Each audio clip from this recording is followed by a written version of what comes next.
Easy technique of লুচি।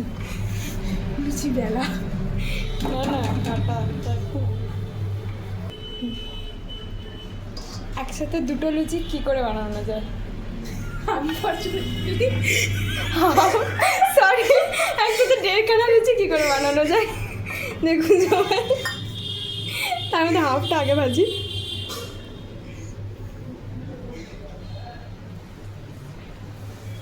ফুলবো তো, নিশ্চয়ই ফুলবো।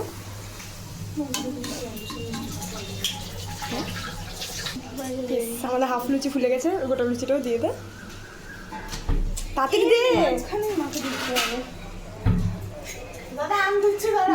এই হচ্ছে আমাদের একসাথে 1.5খানা লুচি কি করে বেলা যায় আর ভাজা যায় একসাথে। একসাথে। যতই ছোট করাই হোক তো। হ্যাঁ যতই যাই হোক, ঠিক আছে 1.5খানা লুচি একসাথে। তাড়াতাড়ি